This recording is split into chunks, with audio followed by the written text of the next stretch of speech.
Praise the lord. ప్రియులారా, ఈ యొక్క ఉదయకాల సమయంలో దేని వాక్యాన్ని చదువుకుందాం. 2వ దినవృత్తాంత గ్రంథము 13వ అధ్యాయం 12వ వచనం. 2 Chronicles 13 and verse 12. ఆలోచించుడి, దేవుడే మాకు తోడై మాకు అధిపతిగానున్నాడు. And behold, God himself is with us for our captain. ప్రియులారా, యేసు ప్రభువారి అతి శ్రేష్టమైన నామంలో మీ అందరికీ శుభములు తెలియజేస్తున్నాను. మరి నూతన ఉదయకాల సమయాన్ని దేవుని మాటలు వినడానికి దేవుడు మనకి ఇచ్చినటువంటి యొక్క తరుణాన్ని బట్టి ఆయనకి కృతజ్ఞత ఆశలు చెల్లించుకుందాం. ఎట్లా ఉన్నారండి? అందరూ క్షేమంగా ఉన్నారా? కుటుంబంలో అందరూ ఆరోగ్యవంతులుగా ఉన్నారా? ప్రభువునందు ఆనందిస్తున్నారా? సమాధానం కలిగి ఉన్నారా? ఈ ప్రశ్నలన్నిటికీ మీరే జవాబు చెప్పాలి. వాస్తవం ఏమిటంటే పిల్లరా, ఎప్పుడైతే దేవుని యొక్క వాక్యము, దేవుని మాటలు, దేవుడు మన జీవితాల్లో ఉంటే వీటన్నిటికీ ఆన్సర్ దేవుడే అని మనం చెప్పగలము. నా ప్రభువే అని చెప్పగలము. అవునండి, ఆయన మన జీవితాల్లో ఉంటే సమాధానం, సంతోషము, ఆరోగ్యము ఇచ్చే దేవుడై ఉన్నాడు. మంచిది పిల్లరా. ఇక్కడ చూసినట్లయితే ఒక రాజుగారు ఉన్నారు. ఆయన పేరు అబియా. ఆయనకు వచ్చిన కష్టం ఏమిటంటే, మరి వేరొక రాజు, యెరొబోము అనే రాజు తన మీదకి యుద్ధానికి వస్తాడు. పిల్లరా, తను అంటాడు, నాకు బలము లేదు, శక్తి లేదు అని దిగులు పడి కృంగిపోలేదు. కానీ బలమైనటువంటి దేవుని మీద ఆధారపడి అంటున్నటువంటి మాటలు ఆలోచించుడి. దేవుడే మాకు తోడై మాకు అధిపతిగా ఉన్నాడు. He is our leader. ఆయన అధిపతి మాకు, మా కుటుంబానికి, నా జీవితానికి, మా ఆరోగ్యానికి, మా సమస్తానికి ఆయన అధిపతి అని పిల్లరా ఒక డిక్లేర్ చేస్తున్నాడు. ఎవరి ముందండి? ప్రజలందరి ముందని.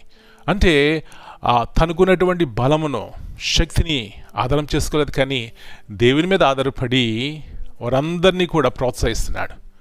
నా ప్రియుడా, నా ప్రియ సహోదరి, ఈ ఉదయకాల సమయంలో ఎవరిని మనం అధిపతిగా చేసుకున్నాం? ఆస్తి అంతస్తులన, లోక సంబంధమైనటువంటి పేరు ప్రఖ్యాతులన ఒకవేళ వాటి మీద ఆధారపడినట్లయితే అవన్నీ గతించిపోతాయి. శాశ్వతం ఉండే దేవుడు ఆయన మన అధిపతిగా ఉంటే ఎలాంటి బ్లెస్సింగ్స్, ఎలాంటి ఆశీర్వాదము మనము మన కుటుంబాల్లో చూస్తాం. కాబట్టి ఇక్కడ అబియా దేవుని మీద ఆధారపడి పిల్లరా గొప్ప జయం చూశాడు. శత్రువు మీద జయం కలిగి ఉన్నాడు. ఉదయకాల సమయంలో మనం కూడా శత్రువు అయినటువంటి సాతాను మీద జీవితం కలిగి దేవుని మీద ఆధారపడి బలవంతులుగా జీవిద్దాం. అలాంటి కృప మనందరికీ దేవుడు దయచేయనుగాక. ప్రార్థన చేసుకుందాం. పరిశుద్ధమైన దేవా, జిమల తండ్రి, మరి నూతన ఉదయకాల సమయాన్ని బట్టి మీకు వందనాలు చెల్లిస్తున్నాం. కొందరు రథములను బట్టి, గుర్రములు బట్టి అతిశయపడదురు, కానీ మేమైతే మా దేవుని యందు అతిశయపడదము అని దావీదు అంటున్నాడు. ప్రభువా, ఎలాంటి బలము, శక్తి మీరిచ్చే దేవుడవు. అబియా కూడా చూస్తే యుద్ధము చేయాలి, సైన్యము కొంతమందే ఉన్నారు. శత్రువు అయితే బలముగా ఉన్నాడు, కానీ ఆధారపడలేదు, దిగులు పడలేదు. మిమ్మల్ని చూస్తున్నాడు. ప్రభువా అంటున్నాడు, మా దేవుడు మా యొక్క అధిపతి, హీజ్ అవర్ లీడర్ అని ప్రభువా ధైర్యంగా వెళ్ళాడు. జీవితం కలిగి వచ్చినాడు. ఉదయకాల సమయంలో మా కుటుంబాల్లో ఎక్కడైతే జయం చూడలేకపోతున్నామో ఒక సత్యం గుర్తించాలి. దేవుడే మాకు అధిపతి. మా ఆరోగ్యం మీద, మా కుటుంబంలో, మా పిల్లల మీద, మా సమస్త మీదే ఆయన అధిపతి.